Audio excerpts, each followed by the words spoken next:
La droite conservatrice, honnêtement, Laurent Wauquiez. Déjà, je ne sais pas quelle est sa ligne, honnêtement. Et j'attends toujours ses propositions pour le parti.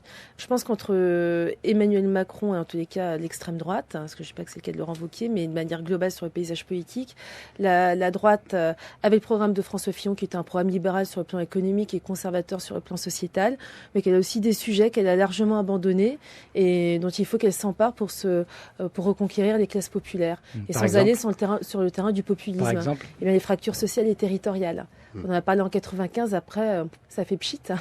Et la droite n'a jamais su répondre à ces problématiques-là, et notamment aux problématiques d'ascenseurs républicains également. Ce qui fait qu'il y ait des personnes qui vivent dans des territoires dits déclassés de la République, des territoires aussi sans service public, et là on y a largement contribué, ou des territoires privés de culture, d'éducation, comme dans d'autres territoires, ou des territoires aussi où il y a un fort taux de chômage.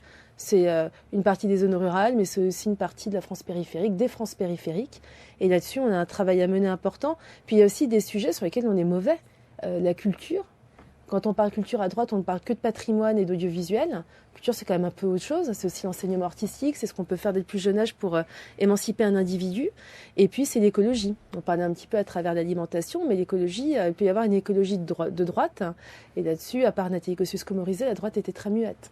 Stéphane Robert. Donc vous avez beaucoup de choses à reconstruire, notamment du côté des militants, parce que vous les rencontrez. Est-ce que vous voyez un avant, un après parce que vous avez connu l'avant des fêtes et l'après des fêtes. Est-ce qu'il y a véritablement eu une hémorragie ?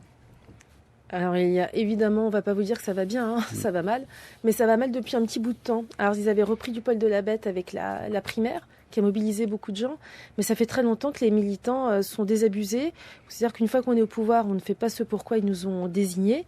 Et c'est vrai que d'ailleurs, souvent on fait campagne sur des thèmes qui ne sont plus abordés par la suite. Il y a beaucoup de mensonges au niveau des campagnes. Et puis il y a des problématiques importantes pour eux qui ne sont pas réglées par les Républicains, et notamment depuis la création de l'UMP. L'UMP, ça a été une machine électorale. D'ailleurs, au départ, c'était pas Union pour un mouvement populaire, c'était Union pour la majorité présidentielle. C'était un faux parti fabriqué pour battre Jean-Marie Le Pen.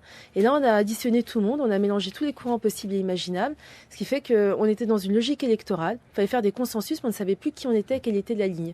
Il faut retravailler urgemment sur la ligne en n'étant pas afféodé à des exigences électorales.